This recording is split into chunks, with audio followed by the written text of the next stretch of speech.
별을 따라 걷는 자의 기쁨이라는 제목으로 말씀을 나누겠습니다.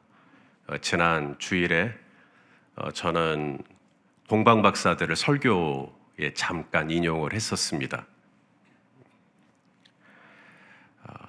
이방인들이 예수 그리스도를 구주로 믿는 일들이 점점 많아진다더라. 이 사건을 두고 베니게와 사마리아인들은 너무 기뻐했고, 또 바리새파 중에 믿는 형제들은 좀 우울해하고, 그래서 같은 사건 다른 반응에 대해서 제가 예를 든 것 중에 하나가 바로 이 동방박사들이었습니다. 하늘의 별은 똑같아요. 그 별은 저도 볼 수 있고, 우리 이병주 집사님도 볼 수 있고, 우리 문혁 장로님도 볼 수 있고, 다 볼 수 있어요. 그런데 똑같은 별인데 동방으로부터 온 이 박사들은 그 별을 보고 매우 크게 기뻐하고 또 기뻐했다. 똑같은 별인데. 근데 반면에 헤롯은 똑같은 별이 뜬 그날 헤롯은 오히려 2살 미만의 남자아이들을 다 죽이겠다. 같은 별 아래 전혀 다른 반응을 하고 있는 두 사람을 우리가 보았어요.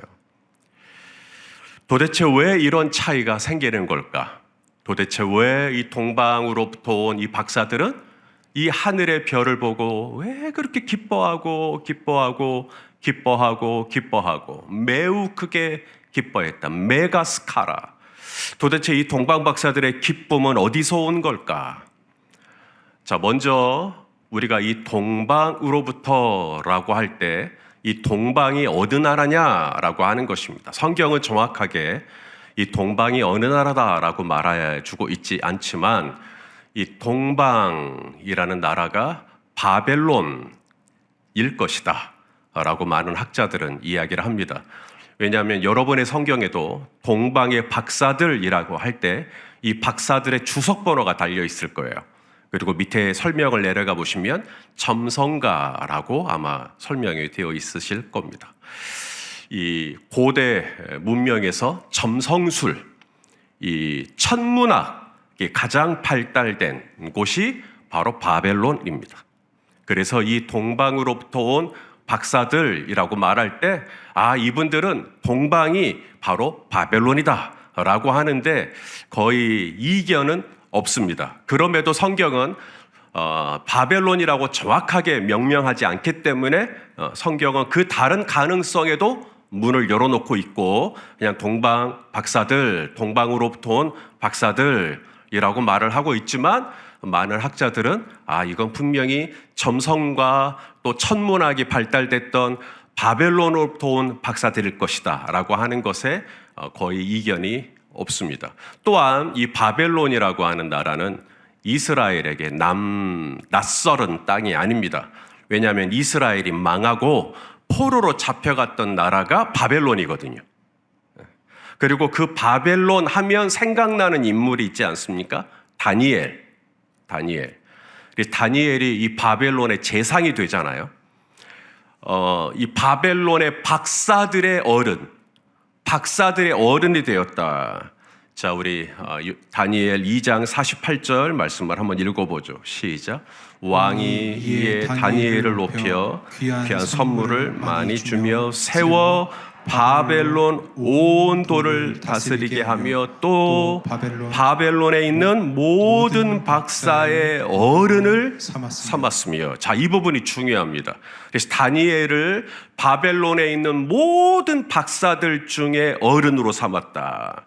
그러니까 이제는 다니엘이 무슨 말을 하면 바벨론에 있는 그 뛰어난 박사들이 다 얘기를 들을 수밖에 없는, 경청할 수밖에 없는, 왜냐하면 박사들의 어른이니까. 그러면 이제 다니엘이 바벨론에서 무슨 얘기를 했을까? 다니엘서를 보면 다니엘이 무슨 얘기를 하냐면 예수 그리스도에 대한 예언을 하십니다. 메시아에 대한 예언을 해요.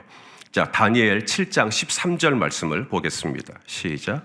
내가 또 밤 환상 중에 보니 인자 같은 이가 하늘 구름을 타고 와서 옛적부터 항상 계신 이에게 나아가 그 앞으로 인도되매 그에게 권세와 영광과 나라를 주고 모든 백성과 나라들과 다른 언어를 말하는 모든 자들이 그를 섬기게 하였으니 그의 권세는 소멸되지 아니하는 영원한 권세요 그의 나라는 멸망하지 아니할 것이니라. 아멘. 자, 여기 다니엘이 밤에 환상을 봤는데 인자 같은 이가 하늘 구름을 타고 오시더라. 우리는 이러한 설명들이 계시록에 있다라는 걸 너무나 잘 알기 때문에 우리는 헛갈리지 않아요. 인자 같은 이, 사람 같다는 거죠. 사람으로 성육신하신 하나님, 이분이 바로 예수님이시잖아요. 그래서 인자 같은 이가 구름을 타고 왔다. 다니엘은 구약시대 사람이기 때문에 예수님을 몰라요.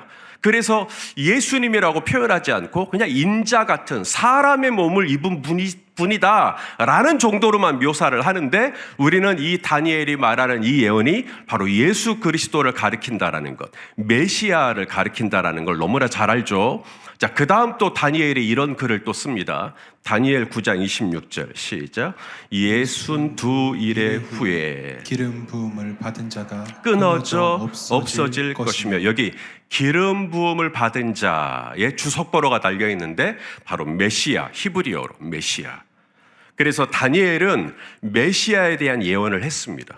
그리고 모든 바벨론에 있는 천문학, 점성가, 이런 천문학자들의 어른이었기 때문에 다니엘의 이 예수 그리스도에 대한 예언, 메시아에 대한 예언, 메시아는 왕이지 않습니까? 그래서 이 메시아라고 하는 왕이 오시면 이분은 온 세계를 구원하실 분이다라고 하는 이 다니엘의 가르침이 바벨론 안에서 세대에서 세대를 넘어 많은 박사들 사이에서 구전처럼, 전승처럼 언젠가 온 인류를 구원할 메시아가 온다더라, 하늘에서 인자 같은 분이, 사람의 몸을 입으신 분이 이 땅에 아기로 오신다더라라고 하는 이야기들이 계속해서 흘러갔을 확률이 높다. 그러다가 오늘 이 바벨론에서 별을 연구하던 박사들이 드디어 그 별을 보고 알아본 거예요. 아, 이 별이 바로 다니엘이라고 하는 우리 레전드 중에 레전드, 우리 바벨론의 모든 박사들의 어른이었던 그분이 수백 년 전에 예언했던 바로 그 별이구나라는 것을 알아봤던 것이죠. 그래서 동방의 박사들이 하늘의 별을 보고 누구보다 기뻐할 수 있었던 것은, 그들은 단순히 천문학적으로 별을 보았기 때문에 기뻐한 게 아닙니다. 희한하네, 저 별이. 야, 특별하네. 그래서 그런 별을 보고 기뻐한 게 아니라, 이 동방의 박사들이 기뻐서 그 바벨론에서 베들레헴까지, 예루살렘까지 올 수 있었던 것은, 그 별이 의미하는 게 뭐냐면 하나님의 예언의 성취, 하나님의 말씀의 성취. 하나님은 다니엘을 통해서 일찍이 예수님이 이 땅에 오신다라고 했는데, 그냥 그 말을 하고 나서 벌써 수백 년이 흘러서 하나님이 잊어버리셨나 싶었는데, 하나님이 마침내 그 예언을 이루시네, 마침내 그 말씀을 이루시네, 정말로 기름 부음 받은 인자 같은 당신의 아들을 그 아기의 모습으로, 연약한 모습으로 이 땅에 보내셨네. 동방의 박사들이 기뻐한 이유는 단순히 하늘에 뜬 별 때문이 아니라 그 별이 의미하는 즉슨 하나님의 말씀의 신실성, 얼마나 우리 하나님은 말씀하신 것에 정말 진심이시고, 말씀을 하시면 입에서 나가셨은즉 그 말씀은 헛되이 돌아오지 아니하며 풀은 마르고 꽃은 시들어도 하나님의 말씀은 영원하며, 하나님은 마침내 그 말씀과 그 뜻을 이루시는 만왕의 왕 예수 그리스도를 찬양합니다. 바로 이것이 동방의 박사들이 별을 보고 그렇게 기뻐했던 이유. 남들은 그냥 별 떴네, 오늘따라 참 특별한 별이 떴네, 딱 요 정도에서 멈출지 모르겠지만, 동방의 박사들은, 하나님의 예언의 말씀을 기억하고 있던 동방의 박사들은 그 예언의 성취, 그 말씀의 성취를 의미하는 별을 본 순간 하나님의 신실하심을 찬양하며 누구보다 기뻐하고 기뻐했던 오늘 이 은혜가 저와 여러분과 함께 하시기를 축복합니다. 바벨론에서 이스라엘까지 거리가 얼마나 되는지 아십니까? 1500km가 넘습니다. 감이 잘 안 오실 거예요. 1500km. 여러분들이 지금 걷기 시작해서 1500km 걸어가면 도쿄 나옵니다. 도쿄.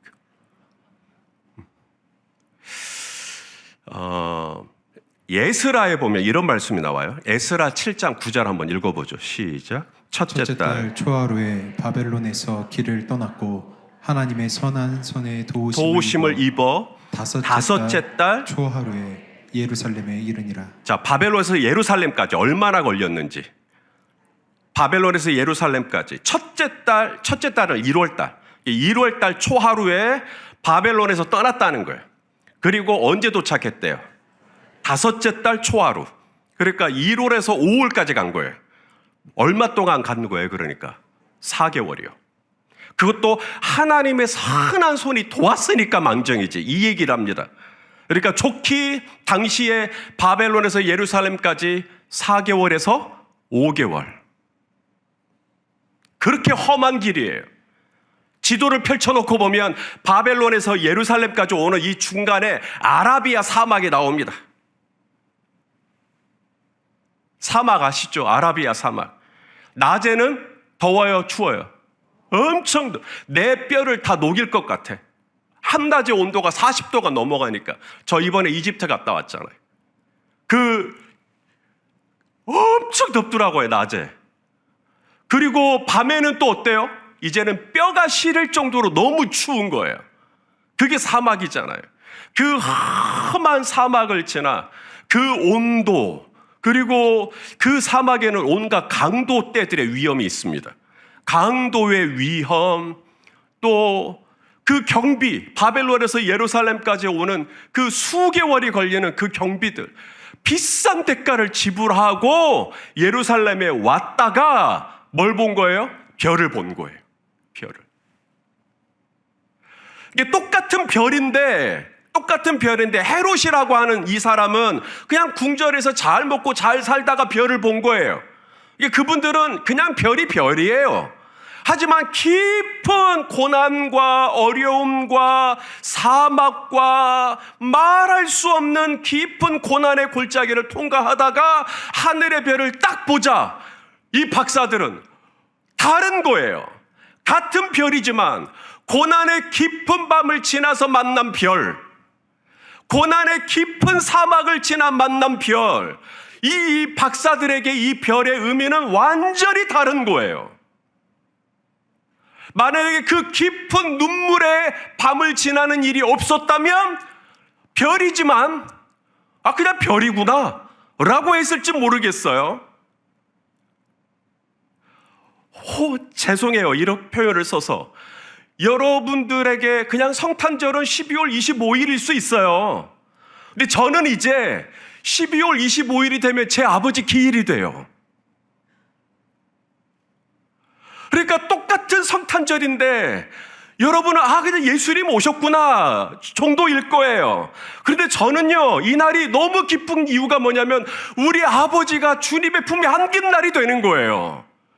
똑같은 날인데 그 밀도가 달라요. 그 감독이 달라요. 왜? 깊은 슬픔 가운데 저는 저희 아버지를 장례를 치르고 있는 상황 가운데서 이 성탄절을 맞이하는 그 기쁨은 또 다른 기쁨인 거죠. 똑같은 별이지만 고난의 깊은 골짜기를 통과한 후에 만난 별과 그냥 배에 기름기 가득 차가지고 하늘에서 떠있는 별을 만나는 것과는 완전히 다른 차원인 것입니다. 동방의 박사들이 왜 그렇게 하늘을 별을 보고 기뻐하지?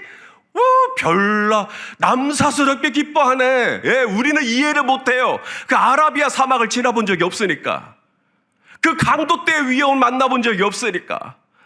그 수개월 걸리는 하나님의 손에 도움을 경험하지 않고는 통과할 수 없는 그 깊은 터널을 우리는 통과한 적이 없다면 우리는 동일하게 하늘의 별을 보고도 무감각하게 그날을 지나버린 해롯과 같은 상태가 되어버리는 거죠. 저는 여러분들이 이번 성탄절을 해롯처럼 보내는 것이 아니라, 세상 사람들은 해로처럼 보낼는지 몰라도 예수 그리스도를 알고 주님이 왜 이 땅에 오셨고 나 같은 죄인하고 예수님 모신 것이 무슨 상관인지 알고 있는 저와 여러분은 똑같은 25일이어도 이렇게 무비건조하게 25일을 지내는 게 아니라 누구보다 매우 기뻐하고 감사하며 우후! 주님의 오심을 찬양해야 할 줄로 믿습니다. 왜 이렇게 감정적이지? 이지. 제가 우리 청소년부 앞에 있으면 약간 그런 게 좀 있는 거예요.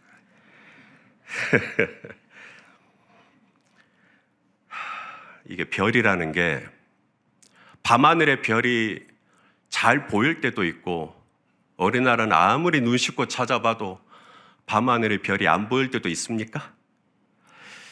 이 동방 박사들도 별을 보고 쫓아왔다가 별이 중간에 사라졌나 봐요. 왜냐하면 이 동방 박사들이 예루살렘으로 가요. 예루살렘, 베들레헴으로 가야 되는데 예수님 베들레헴에 태어나셨잖아요. 근데 예루살렘으로 가요. 왜냐하면 별이 사라져버린 거예요. 그래서 헤롯이 있는 예루살렘 왕궁으로 가가지고 혹시 왕 어디서 태어났냐고 이제 묻는 일들이 일어나는 건데, 자, 한번 말씀을 한번 보시죠. 몇 절이죠? 2장 9절. 오늘 본문 9절입니다. 오늘 본문 9절 말씀을 같이 읽죠. 시작. 박사들이 왕의 말을 듣고 갈새 동방에서 보던 그 별이 문득 앞서 인도하여 가다가 아기 있는 곳 위에 머물러 서 자, 여기 잘 보시면 동방에서부터 봤던 그 별이 문득이라는 표현. 문득. 이게 무슨 말이냐면 이게 사라진 거죠. 별이 순간 사라진 겁니다. 그러다가 문득 다시 나타난 거죠. 왜요? 제가 국어를 잘 못하는 겁니까? 우리 참 이 문해술이라는 거, 이게 문장을 이해하는 거, 저게 무슨 뜻이겠구나. 이게 문득 그 별이 문득 나타났다라는 말은 순간 사라진 거죠. 갑자기 안 보인 겁니다. 근데 저는 이게 우리 영적인 진리와도 통한다고 봐요. 별이 잘 보일 때가 있어요. 하나님의 음성이 또릿또릿하게 들릴 때가 있어요. 은혜를 착착착 받을 때가 있어요. 예배를 드리면 예배를 드리는 족족 막 꿀맛 같은 그냥 은혜가 막 들어올 때가 있어요. 별이 환하니까 말씀을 묵상해도 뭔 말인지 알겠고, 막 기도하면 하나님의 음성이 막 들리는 것 같고, 막 엄청 은혜가 될 때가 있어요. 그런데 항상 그렇지는 않는다. 어느 날 별이 사라질 때가 있어요. 영감이 옛날 같지 않아. 기도가 팍팍해요. 마치 아라비아 사막을 지나는 것 같은 팍팍해요. 예배를 드리는 내내 모래를 씹는 것처럼 무슨 예배가 이래. 막 은혜가 안 되고 막 시험 들고 막 그럴 때가 있단 말이죠. 이것을 성 요한이라는 분인 영혼의 어두운 밤이라는 표현을 씁니다. 영혼의 어두운 밤. 무슨 말이냐면 하늘의 별이 안 보이는 날이 있어요. 그게 영적인 여정에 있습니다. 이 동방의 박사들만 이걸 경험하는 게 아니라 신앙생활을 하고 좀 더 깊이 있게 하나님을 만나기를 원하는 분들은 누구나 다 겪는 일종의 중간 지나가는 터널 같은 거예요. 어두운 밤을 지나게 돼요. 바로 그때 어떻게 할 것이냐. 별 안 보이네. 별 사라졌네. 우리 바벨론으로 돌아가자. 다시 옛날로 돌아가 버릴 것이냐. 그럼에도 불구하고 계속해서 찾을 것이냐. 유대인의 왕으로 나신 이가 어디 있습니까? 선지자들의 예언을 하면 베들레헴에 있다 합디다. 알겠습니다. 그래서 또 베들레헴으로 또 가는 거예요. 끝까지 추적해 보는 거예요. 끝까지 말씀을 탐구해 보는 거예요. 끝까지 긴가 아닌가, 정말 이 말씀대로 주님이 이루시는 거 아닌가 하고 계속해서 이 영혼의 어두운 밤을 지나지만 그래도 기도해 보고, 그래도 또 말씀 봐보고, 모래를 심는 것 같지만 그래도 예배해 보고, 그래도 목장 모임도 가보고 해보는데 문득 그 별이 다시 나타나 저와 여러분의 앞길을 인도하시는 것을 믿으실 수 있기를 바랍니다. 그렇게 다시 나타난 별, 문득 다시 내 앞에 환한 광명으로 오신 그 별을 보는 순간 남들은 그냥 별이네 라고 했을지 모르나 나는 그 별이 사라졌던 경험이 있는 사람, 나는 그 별이 갑자기 내 앞에서 지우개로 지운 것처럼 그런 경험을 했던 입장에서는 그 별이 문득 나타났을 때 우와, 얼마나 감사한지. 내가 기도할 때 이걸 경험해보고 싶었고, 하나님의 말씀을 묵상할 때 이 은혜를 경험해보고 싶었고, 그래 내가 열린 베델교회 다니면서 바로 이런 기분으로 다녔었지. 사라졌던 감격, 사라졌던 즐거움, 사라졌던 애정, 사라졌던 열정, 사라졌던 믿음, 다 메말랐다고 생각되어졌던 그것들이 문득 다시 떠오르는 거예요. 다시 생각나는 거예요. 그랬을 때 박사들은 매우 크게 기뻐하고 기뻐하였더라.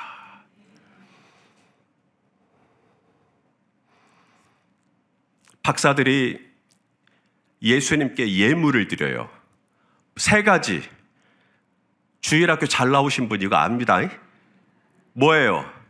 황금, 유향, 몰약. 자, 우리 11절 말씀 같이 읽겠습니다. 시작. 집에 들어가 아기와 그의 어머니 마리아가 함께 있는 것을 보고 엎드려 아기께 경배하고 보배압을 열어 황금과 유향과 유향과 몰약을 예물로 드리니라. 여러분, 이 선물의 내용이 이게 기가 막힌 겁니다. 우리가 일반 사람에게 황금, 유향, 몰약, 이건 절대로 일반 사람에게 드릴 수 있는 선물이 아닙니다. 수준이 아닙니다. 황금은 왕의 금속이에요. 그러니까 황금을 드렸다라는 건 뭐냐면 당신은 왕입니다라는 뜻입니다. 왕에게 드리는 예우가 뭐냐면 황금을 드리는 거거든요. 그런데 이 동방으로부터 온 박사들이 이 아기 예수님에게 뭘 드리냐면 황금을 드리는 거죠. 유향을 드렸다 그랬어요. 유향, 고급 향료입니다. 신전에서만 사용되는 향입니다. 그게 유향이에요. 일반 사람들은 유향을 쓸 수가 없습니다. 신전에서만 써요. 아주 고급 향료입니다. 그리고 몰약이라 그랬습니다. 몰약은 시신의 부패를 막는 방부제이기도 했으나 동시에 상처를 치료하는 치료제이기도 했고 진통제이기도 했고 또 향수가 되기도 했고, 그래서 이 고급스러운 황금과 유향과 몰약을 드렸다. 이것은 그냥 단순히 선물을 준비했구나 정도가 아니라, 왜 그렇게 우리가 주일학교 때부터 동방박사들이 드린 이 3가지 선물, 황금과 유향과 몰약을 귀에 못이 박혀서 성인이 되어서도 기억하고 있을, 그렇게 강조한 이유는 그 선물의 내용 자체가 아니라 그 안에 담겨 있는 신앙 고백이에요. 당신은 왕이십니다. 그래서 기뻐한 거예요. 그냥 아기가 태어난 수준이 아니라 나의 왕이 태어나신 것이 되는 거예요. 나를 구원할 왕, 나를 인도해 주실 왕, 나를 앞으로 보호해 주실 왕, 나와 영원히 함께 해 주실 왕, 나를 대신하여 싸우실 수 있는 왕, 나를 인도해 주실 수 있는 왕, 이런 왕이 오셨다 생각하니까 동방 박사들은 장난이 아니게 기뻐했던 거예요. 여러분은 장난 같으세요?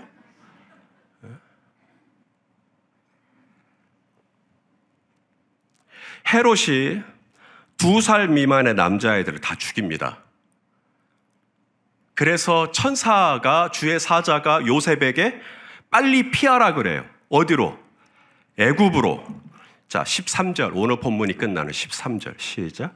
그들이 떠난 후에 주의 사자가 요셉에게 현몽하여 이르되 헤롯이 아기를 찾아 죽이려고 하니까 일어나 아기와 그의 어머니를 데리고 네 아내를 데리고 애굽으로 피하여 내가 내게 이르기까지 거기 있어라 하시니 요셉과 마리아는 부유했나요? 가난했나요? 가난했어요. 누가복음 2장에 보면 요셉과 마리아가 속죄제를 드릴 때 산비둘기, 비둘기로 드립니다. 비둘기. 보통 속죄제를 드린다 그러면 일반 제물이 어린 양이거든요. 어린 양. 그런데 요셉과 마리아는 어린 양을 드릴 형편이 안 되는 거예요. 형편이 그렇게 안 돼. 그래서 어린 양을 드릴 형편이 안 된 분들을 위해서 레위기에 보면 산비둘기라든지 집비둘기로 드려라 라고 했는데 요셉과 마리아가 그 비둘기로 속죄 제물을 드립니다. 이것은 뭘 의미하냐면 어린 양 드리기가 아까우니까 그래서 대충 비둘기로 퉁쳤구나 이 얘기가 아니라 요셉과 마리아가 그만큼 가난했던 겁니다. 그런데 이 가난한 요셉과 마리아에게 주의 사자가 현몽하여 뭐라 그래요? 헤롯이 아기를 찾아 죽이려고 하니까 어디로 가거라? 애굽으로 가거라. 보는요 그러면. 아니 가거라 그러면 뭐 바로 그냥 가요?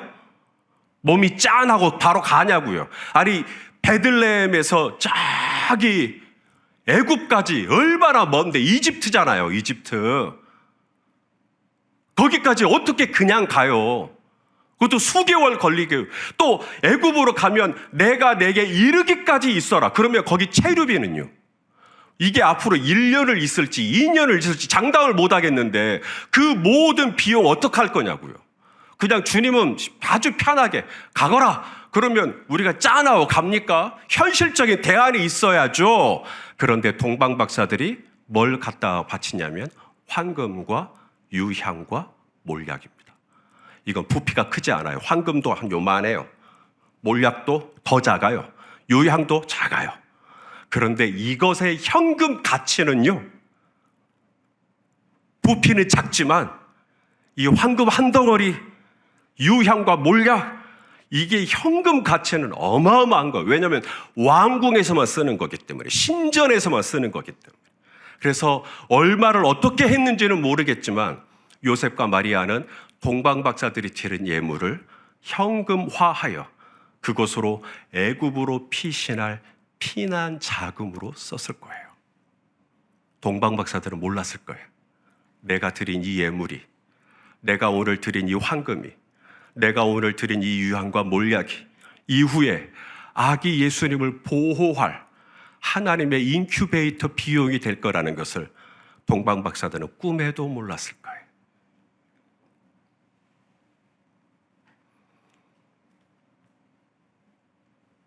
살아가시는 성도 여러분, 크리스마스입니다. 거리마다 백화점마다 대형 트리를 장식합니다. 대형 트리를 장식할 때 항상 제일 마지막 꼭대기에 뭐가 올라가 있죠? 별이 올라가 있습니다. 왜 그럴까요? 그 메시지예요. 별을 주목하라는 거죠. 별을 바라보라는 것입니다. 민수기 24장 17절에 이런 말씀이 있습니다. 시작.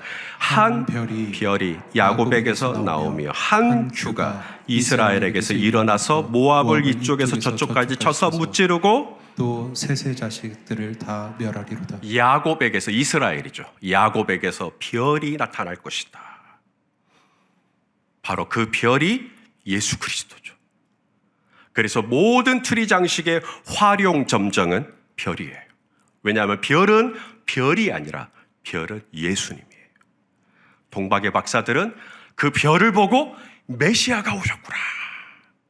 하나님의 아들이신 그분이 인간의 몸을 입고 인자 같은 이로 이 땅에 오셨구나.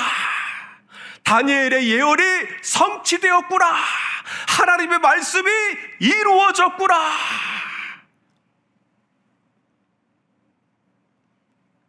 별을 보는 사람, 별을 볼 줄 아는 사람, 그는 가장 깊고 깊은 어두운 밤에도 소망의 하나님을 찬양할 수 있는 줄로 믿습니다.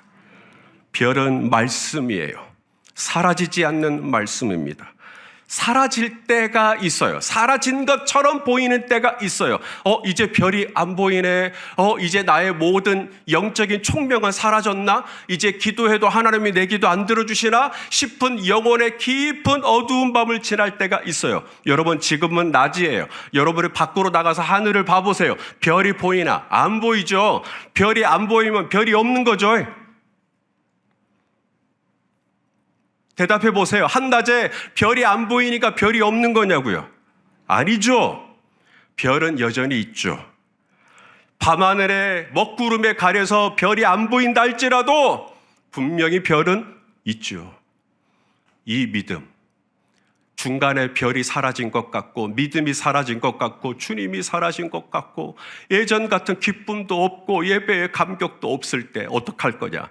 그냥 돌아서 옛날이 좋았다 하고 가버릴 거냐? 애굽으로 돌아가 버릴 것이냐? 아니면 동방의 박사들처럼 말씀을 찾아보는 거예요. 어디입니까? 예루살렘이라 하더이다. 그럼 예루살렘으로 일단 가자. 별이 안 보이는데? 그래도 말씀에 베들레헴이라고 했으니까 우리 베들레헴으로 가봅시다. 여전히 말씀을 붙들고 여전히 기도를 붙들고 여전히 예배를 붙들 때 우리 하나님은 문득 저와 여러분 앞에 드디어 별을 보이실 것이며 그 별이 저와 여러분을 인도할 것이며 그 별이 저와 여러분에게 아름다운 하나님 나라의 영광을 보여주실 줄로 믿습니다. 기도합시다. 사랑하는 주님, 믿음의 눈을 들어 하늘의 별을 보게 하여 주시옵소서. 인생의 깊은 사막을 지날 때 하늘의 별이 가리워진 상황에서도 낙심하지 않게 하시고 변함없이 말씀의 길을 걷게 하여 주시옵소서. 문득 우리 성도님들의 앞길에 다시 별을 비춰주시고 이 세상은 알래야 할 수 없는 가장 크고 기쁜 마음으로 우리 성도님들의 심령 가운데 그 별을 비춰주실 줄로 믿습니다. 야곱의 별이신 예수님의 이름으로 기도합니다. 아멘.